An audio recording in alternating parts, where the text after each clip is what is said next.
Bienvenue dans cette 5e vidéo consacrée aux primaires aux États-Unis. Le winner take all est un terme sur lequel je vais revenir, mais qui va définir les prochaines semaines de campagne. Donc dans cette vidéo, je vais parler de ce moment clé dans lequel nous nous trouvons, un moment de clé de plus. Il y en a eu beaucoup dans ces primaires, en commençant par revenir sur le Super Tuesday et le Super Saturday de ces derniers jours. Ensuite, je vais m'intéresser au compte des délégués, avant de revenir sur ce qu'on peut dire à ce stade sur la marge d'incertitude qui subsiste dans ces élections. Super Tuesday, Super Saturday, 2 jours durant lesquels un grand nombre de scrutins ont été réunis au cours de la semaine dernière, donc mardi et samedi. Le Super Tuesday, c'était le plus scruté, le plus attendu, le plus classique également, donc 11 primaires et caucus dans tout le pays, et Donald Trump est sorti grand vainqueur de cette série de scrutins, puisqu'il en a remporté 7 devant Ted Cruz, 3, et une seule primaire pour Marco Rubio. Donc, immédiatement, les médias américains en ont conclu que Donald Trump allait être le nominé, allait être le candidat républicain, qu'il ne pouvait plus être rejoint.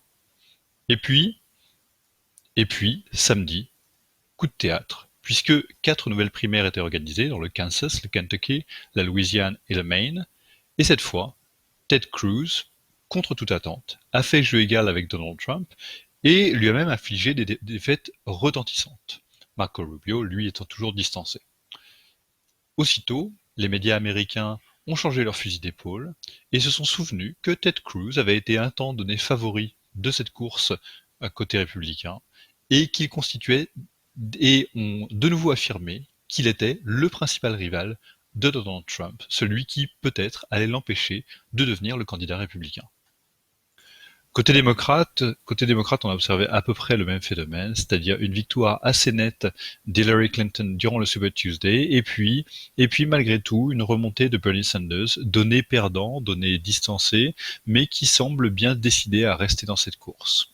On voit que du côté démocrate, on a une carte qui est très contrastée, avec des États du Sud qui sont entièrement acquis à Hillary Clinton, l'électorat noir vote massivement pour elle, mais de manière peut-être étonnante, des États du Nord et des États plus blancs, donc des États aussi organisés en caucus et pas en primaire, accordent toujours une confiance importante à Bernie Sanders, qui reste dans la course.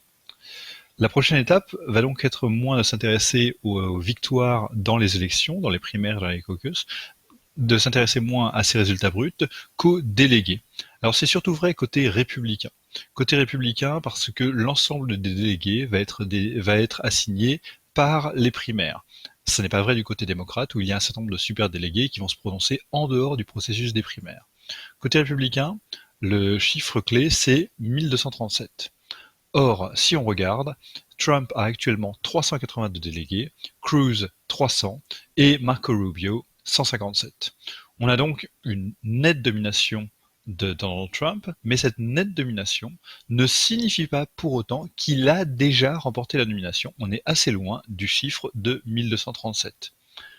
Alors, ce qui va se produire désormais, c'est le passage au winner take all, le titre de cette vidéo. Winner take all en anglais, c'est-à-dire l'idée que le vainqueur remporte la totalité des délégués d'un État. Jusqu'à maintenant, la plupart des primaires et caucus attribuaient les délégués côté républicain de manière plus ou moins proportionnelle au résultat.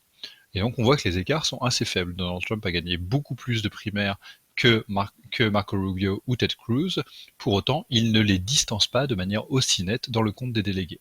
Mais la Floride, l'Illinois et l'Ohio, qui sont 3 États extrêmement importants pour l'élection présidentielle elle-même, ces 3 États vont accorder l'ensemble des délégués aux vainqueurs du scrutin. En d'autres termes, l'écart de 82 délégués entre Ted Cruz et Donald Trump, l'écart actuel, construit au fil de mois de campagne, peut être annulé par un seul résultat en Floride. Et pour Marco Rubio, qui est distancé donc de 200 délégués par Donald Trump, il est crucial de gagner la Floride, qui est son État.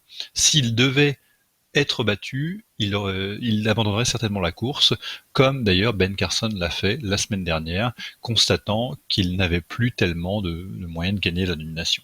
Précisons qu'il reste d'ailleurs un autre candidat dans le camp républicain, John Kasich, qui espère lui aussi de bons résultats par le winner take all, mais qui risque d'abandonner assez rapidement la course au vu des prochains sondages.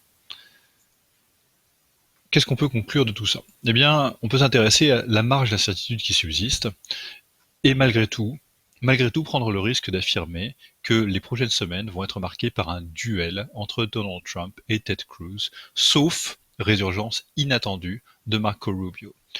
On a donc le choix entre un candidat très ambigu, populiste, et un candidat extrêmement conservateur, mais derrière lequel il est encore possible que le Parti républicain se range pour éviter d'être détourné, pris en otage par un homme dans lequel une bonne partie du parti ne se reconnaît pas.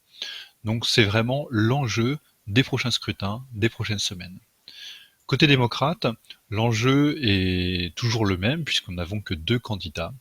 Il apparaît à peu près certain que Hillary Clinton aura la nomination du Parti démocrate, mais il est également certain que Bernie Sanders va pouvoir rester dans la course assez longtemps, remporter des victoires et par là même avoir une influence sur le discours, sur le positionnement de Hillary Clinton, l'obligeant à gauchir son discours, à être finalement plus proche des idées de Bernie Sanders qui se réclame de manière très inhabituelle du socialisme.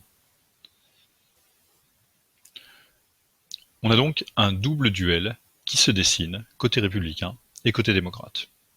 La prochaine date à retenir, c'est donc celle du 15 mars et le début des scrutins en winner-take-all du côté républicain. D'ici là, il y aura d'autres scrutins qui auront certainement divers enseignements à apporter, mais qui ne devraient pas altérer radicalement l'aspect de la course.